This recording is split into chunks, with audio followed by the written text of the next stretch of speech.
paket soal tahfiz nomor 13 dan soal tafsir huruf K, kopi. Silakan. Kopi dulu. Itu kopi.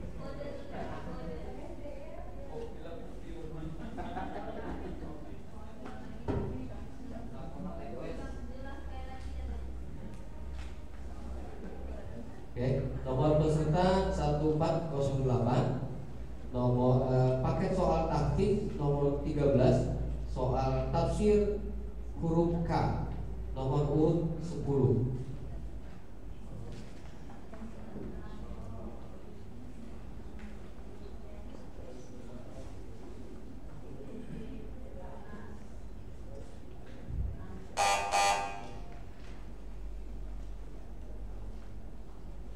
أعوذ بالله من الشيطان الرجيم. بسم الله الرحمن الرحيم. تلك آيات الله نتلوها عليك بالحق وما الله يريد ظلما للعالمين.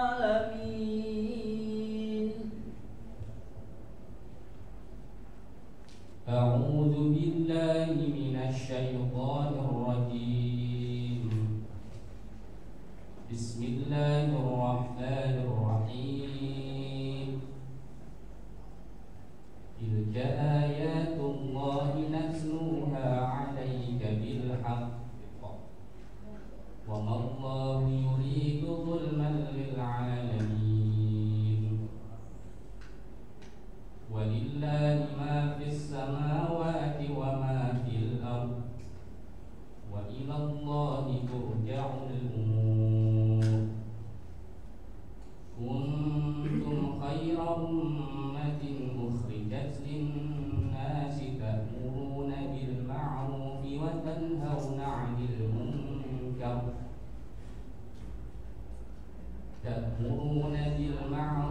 وتنهون عن المنكر وتؤمنون بالله. ولو آمن أهل الكتاب لكان خيرا لهم منهم المؤمنون وأكثرهم الفاسقون. لن يضروكم إلا أذى وإن يقاتلوكم يولوكم الأدبار ثم لا ينصرون.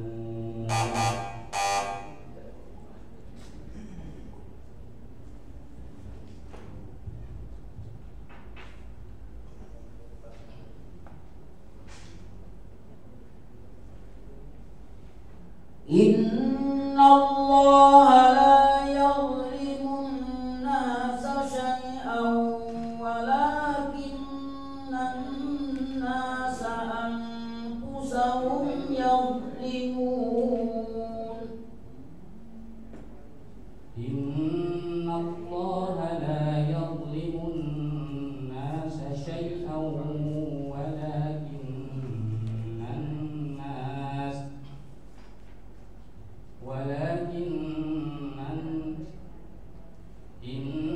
الله لا يظلم الناس شيئا ولكن الناس أنفسهم يظلمون. ويوم يحشرهم كأن لم يلبثوا إلا ساعة من النهار يتعارفون بينهم قد خسر الذين كذبوا بلقاء الله وما كانوا مهتدين. وإما نرينك بعض الذي نعدهم أو نتوفينك فإلينا مرجعهم ثم الله شهيد على ما تعملون. ثم الله شهيد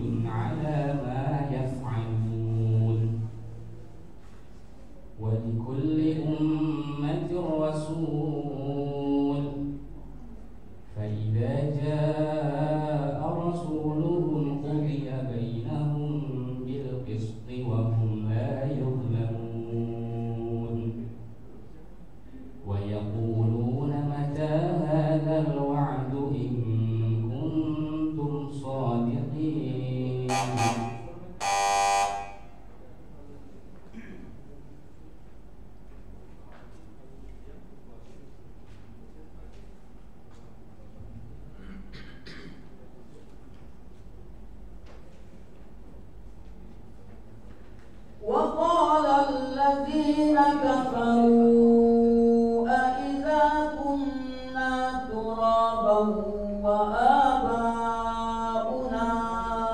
أإنا لمخرجون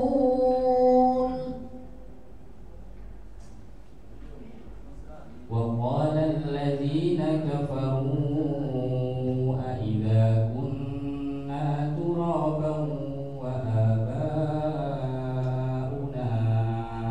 أإنا لمخرجون لقد وعدنا هذا نحن وآباؤنا من قبل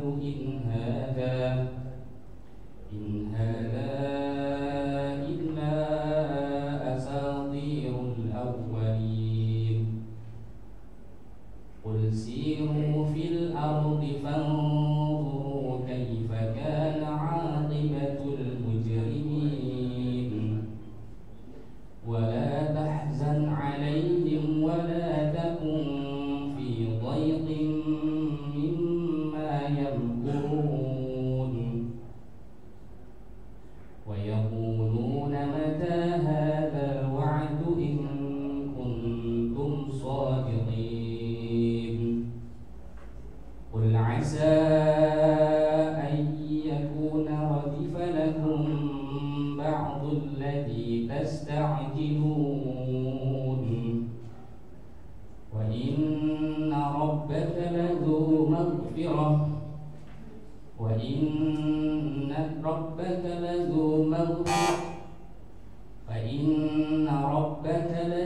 فضل على الناس ولكن أكثرهم لا يشكرون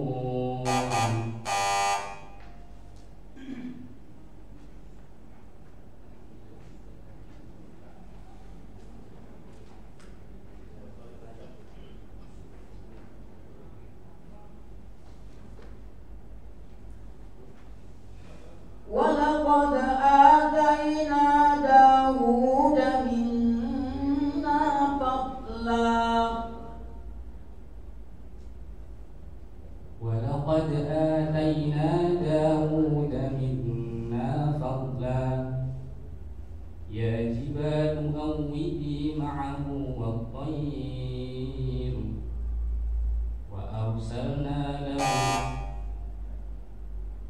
وأسلنا له الحديد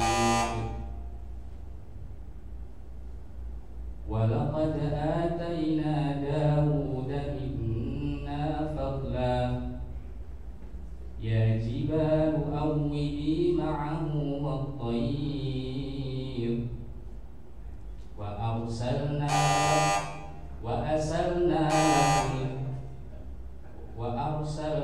له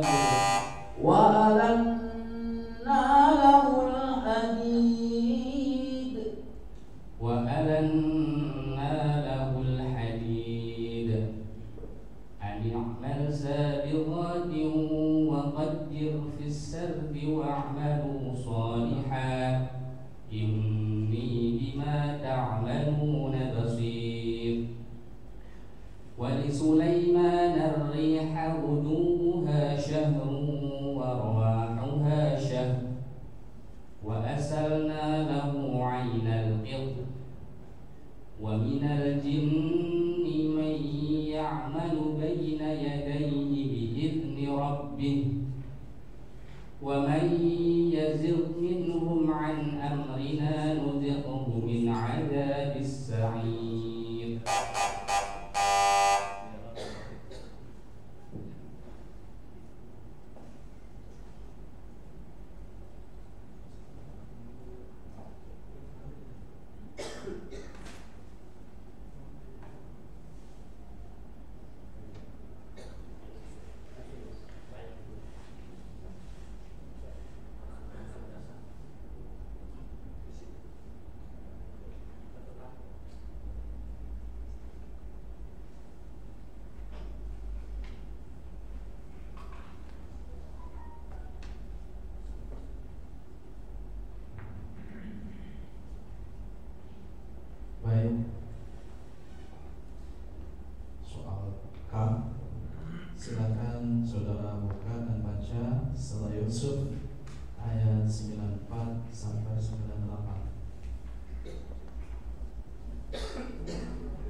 أعوذ بالله من الشيطان الرجيم بسم الله الرحمن الرحيم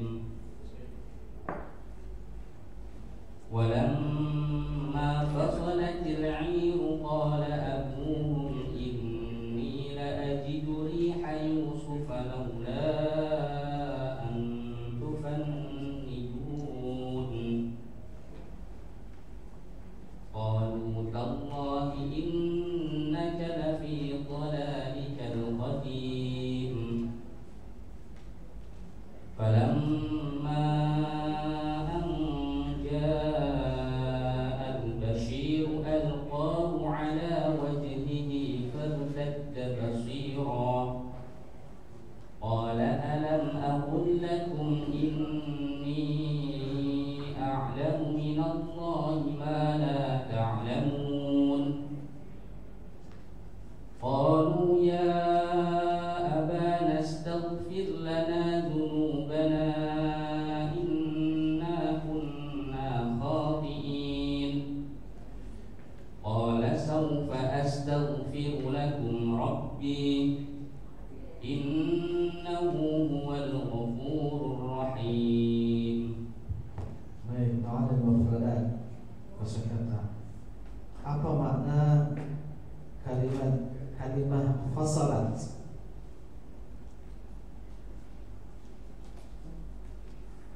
Fasalat dalam ayat ini diartikan sebagai berangkat. Ya, berangkat ya. An tufannidun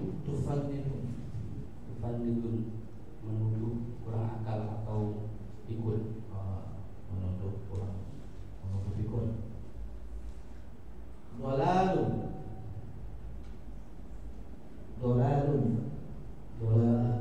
Kekeliruan dalam ayat ini diartikan sebagai kekeliruan. ya. Al-Bashiru Sang pemberi kabar gembira, fartadda basira, maka ia kembali bisa melihat. Apakah ayat ini memiliki riwayat tentang sebab diturunkannya? Tidak ditemukan sebab nuzul untuk ayat ini. Kalau demikian silakan jelaskan korelasinya dengan ayat sebelumnya. Bismillahirrahmanirrahim. Pada kelompok ayat sebelumnya Allah Subhanahu wa taala melalui firman-Nya menjelaskan bahwa Nabi Yusuf memerintahkan kepada saudara-saudaranya untuk pulang dengan membawa bajunya, kemudian memerintahkan untuk meletakkannya di wajah ayahnya agar supaya ayahnya itu bisa melihat kembali. Kemudian juga diperintahkan untuk membawa serta setelahnya seluruh keluarganya untuk kembali ke negeri Mesir. Sedangkan pada ayat selanjutnya, kelompok ayat ini ialah diceritakan bahwa kafilah yang telah pergi dari Mesir menuju negerinya itu Palestina. Kemudian saat itu juga ayah mereka yaitu Nabi Yakub mencium baunya Nabi Yusuf, sehingga beliau mengatakan kepada anak-anaknya yang ada di sana bahwa beliau mencium merasakan bahwa anaknya itu masih hidup. Baik, silakan diteruskan. Bismillahirrahmanirrahim. Walamma fasalatil 'air, maka ketika al-'air itu kafilah yang pada dasarnya air ini adalah kata untuk keledai, tetapi untuk kemudian kalimat ini dipinjam untuk kafilah karena pada dasarnya kafilah itu menaiki keledai, sehingga air itu diartikan sebagai keledai. Maka saat para kafilah itu telah pergi berangkat dari Mesir, qala abuhum, berkata ayah mereka yaitu Nabi Yakub alaihissalam, inni la ajidu riha Yusuf, sungguhnya aku benar-benar mendapati baunya Nabi Yusuf, aroma Nabi Yusuf. Nah, di sini Padahal saat itu Nabi Yakub dalam keadaan buta sehingga beliau hanya mengandalkan kemampuan untuk mencium bau. Nah, dalam beberapa kitab tafsir seperti dalam At-Tabari dinyatakan bahwa padahal jarak antara kafilah itu dengan negeri Palestina tempat tinggal mereka saat itu adalah 7 sampai 8 malam perjalanan. Tetapi Nabi Yakub dengan mukjizat dari Allah Subhanahu wa taala mampu merasakan aroma dari anaknya. Kemudian Nabi Yakub melanjutkan perkataannya, laula antufan midun, sekiranya kalian anak-anakku yang berada di sekitar beliau saat itu, antufan midun, sekiranya mereka itu tidak menuduhku sebagai orang yang ikut. Karena Nabi Yakub saat itu sudah tua dan beliau selalu menyebutkan nama Nabi Yusuf ketika beliau kehilangan 2 anaknya lagi, yaitu anak yang tertua dan salah satu anak yang bungsu, yaitu Bunyamin. Dan tepat seperti apa yang diperkirakan oleh Nabi Yakub, maka anak-anaknya yang ada di situ menyatakan, qalu tallahi innaka lafi dhalalikal qadim. Mereka berkata, demi Allah sesungguhnya engkau itu masih dalam kekeliruanmu yang dahulu. Artinya ialah bahwa Nabi Yusuf dulu juga dikatakan oleh anak-anaknya, inna abana lafi dhalalin mubin. Ayah kita itu keliru sekali karena sayang kepada salah satu anak. Nah, dalam ayat ini disebutkan lagi bahwa Nabi Yusuf yang selalu disebut-sebut oleh Nabi Yakub, padahal beliau itu tidak diketahui kabarnya. Maka dikatakan lagi sesungguhnya engkau itu ayah kami masih dalam kekeliruanmu yang dulu. Artinya sangat mencintai Nabi Yusuf sampai-sampai dia tidak ada pun masih engkau sebut-sebut. Maka tatkala telah berlangsung 7 hari atau 8 hari menurut riwayat itu, maka anja al-Bashir, maka ketika saat itu juga setelah berlangsung hari yang jumlahnya 7 atau 8 hari tadi menurut Ibnu Jarir, datanglah al-Bashir, seorang pemberi kabar gembira yang menurut beliau juga dan dikuatkan juga oleh Ibnu Katsir, beliau itu adalah Yahuda. Karena menurut beliau datangnya al-Bashir ini mendahului yang lain karena beliau memotong jalan agar supaya bisa memberikan kabar gembira lebih cepat daripada kedatangan kafilah. Dalam rangka apa? Untuk menebus kesalahan dulu, karena dalam riwayat disebutkan bahwa ketika saudara-saudara Nabi Yusuf membawa darah baju yang berlumur darah palsu, itu yang memberikan kepada ayahnya dulu adalah Yahuda. Maka saat ini juga saat kabar gembira itu datang, maka yang membawanya ialah Yahuda yang bergegas untuk memberikan baju Nabi Yusuf tadi. Adapun di sini disebutkan komisi itu atau bajunya ialah baju beliau Nabi Yusuf yang saat itu ialah baju kebesaran sebagai seorang penguasa di Mesir. Kemudian saudaranya yang bernama Yahuda ini al-qahu meletakkan komis itu ala wajhihi, di atas wajahnya, supaya ayahnya itu bisa mencium aroma dari Nabi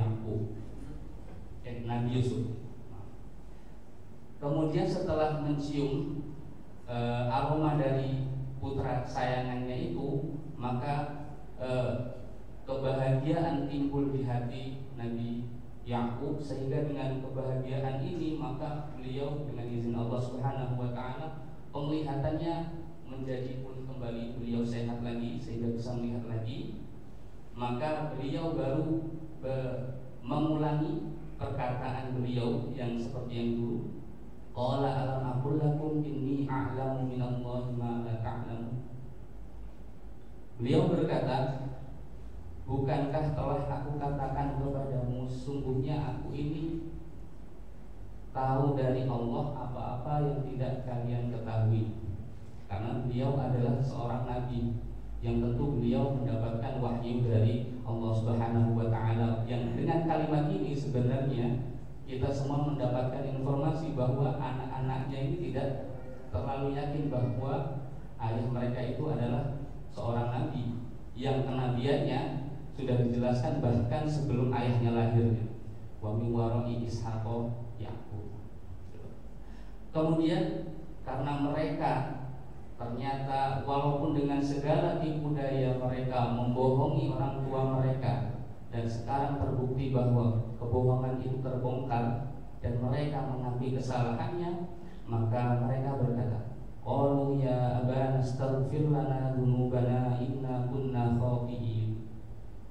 Mereka berkata, wahai ayah kami, mohonkanlah untuk kami ampunan atas dosa-dosa kami. Sungguhnya kami ini orang-orang yang salah. Nah, sebenarnya di sini ada kesalahan.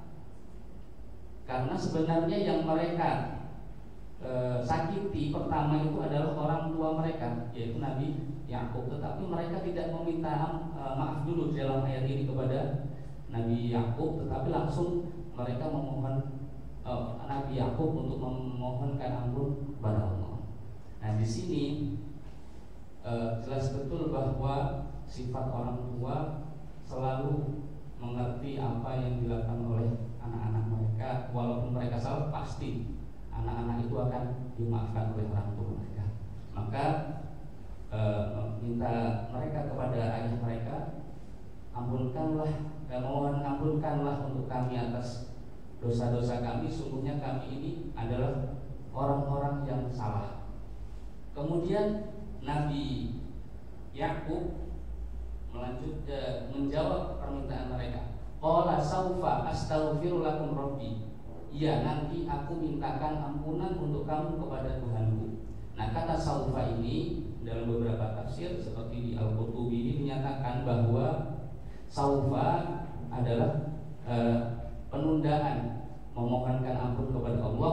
Barangkali beliau Nabi Yakub ingin memohonkan ampun di waktu yang mustajabah. Bahkan beliau Al-Qurtubi menyebutkan di waktu sahur, wa mustaghfirina bil ashar. Namun demikian ada beberapa juga ulama yang menjelaskan bahwa bisa jadi Nabi Yakub menginginkan beliau bertemu dulu dengan putra mereka, yaitu Nabi Yusuf, untuk menanyakan apa perlakuan saudara-saudaranya terhadap dia, sehingga nanti baru beliau bisa memaafkan dengan lapang dada karena telah mengetahui apa yang sebenarnya dilakukan oleh saudara-saudaranya. Baru beliau menutup innahu huwal ghafurur rahim. Sungguhnya beliau itu Maha Pengampun lagi Maha Penyayang. Baik, saya konfirmasi sedikit. Saudara bilang bahwa Nabi Yakub bicara kepada anak-anaknya yang tinggal. Adakah di antara anak-anak Nabi Yakub yang tinggal yang tidak bersama kafilah menuju Mesir saat itu? Saat itu tidak ada, karena yang pergi ke Mesir sejumlah 10 orang, karena satu yaitu putra tertua mereka yaitu Ruben telah meninggal saat pulang dari pergi pertama. Kemudian yang 10 sisanya pergi karena semuanya berjumlah 12, satu meninggal, satunya Nabi Yusuf, sehingga 10 pergi. Nah, yang saya maksud dengan anak-anak yang tertinggal itu ialah istri-istri dari anak-anak mereka, anak-anak cucu-cucu mereka, cucu-cucu Nabi, menantu Nabi Yakub.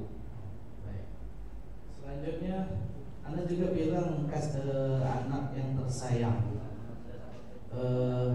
Dalam bahasa Indonesia kata itu superlatif, menunjukkan yang paling. Apa benar Nabi Yakub membedakan anak-anaknya dari pencurahan kasih sayang? Dalam pencurahan kasih sayang, sepertinya beliau merasa, dan beliau pasti karena seorang nabi memiliki sifat adil, tetapi tentu kepada setiap anaknya beliau tidak bisa memperlakukan sama, karena adil bukan berarti sama. Adil adalah memberikan sesuatu sesuai porsinya. Sedangkan Nabi Yusuf memang sudah disayangi lebih dari anak-anak yang lain karena beliau telah memperlihatkan ciri khas dari kecil, sehingga beliau menjadi yakin bahwa salah satu anaknya yaitu Nabi Yusuf akan menjadi nabi, maka beliau memberikan perhatian lebih dari anak-anak yang lain, dan itulah yang mungkin menyebabkan saudara-saudara yang lain yang kebetulan adalah saudara-saudara yang lain ibu menjadi timbul rasa irinya. Siapa nama ibunya Nabi Yusuf? Nabi Yusuf ibunya ialah Rahil. Sedangkan anak-anak yang lain berasal dari ibu yang bernama Lia. Oke. Baik, dari penjelasan ayat dan penjelasan tafsir itu pelajaran apa bisa diambil dipetik? Yang pertama bahwa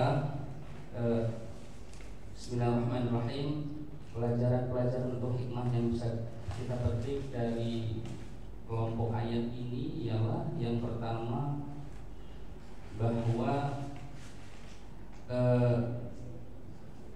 dalam kehidupan ini kita semua mungkin pernah melakukan kesalahan.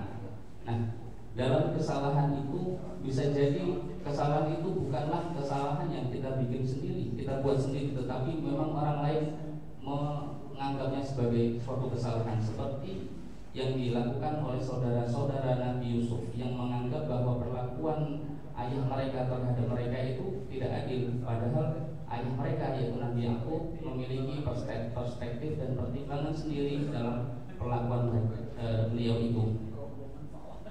Kemudian yang kedua bahwa seseorang ketika melakukan kesalahan maka dia memiliki kesempatan untuk memperbaiki kesalahan itu, seperti yang dilakukan oleh saudara Nabi Yusuf yang bernama Yehuda itu. Ketika beliau berbohong kepada ayah mereka, maka ketika memberikan kabar gembira maka beliau mengambil kesempatan itu dalam rangka untuk memperbaiki kesalahannya itu.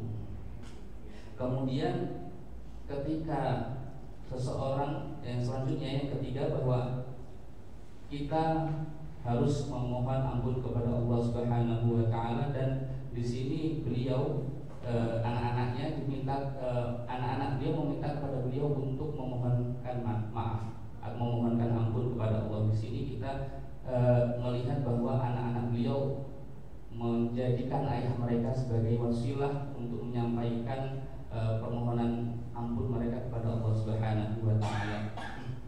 Dan yang terakhir bahwa Allah Subhanahu wa taala dengan kezaliman hamba-hambanya, walaupun itu dilakukan kepada ayah mereka sendiri, kepada nabi, kepada saudaranya, maka Allah Subhanahu wa taala tetap membukakan pintu ampunan karena Allah adalah Zat yang Maha Pengampun lagi Maha Penyayang.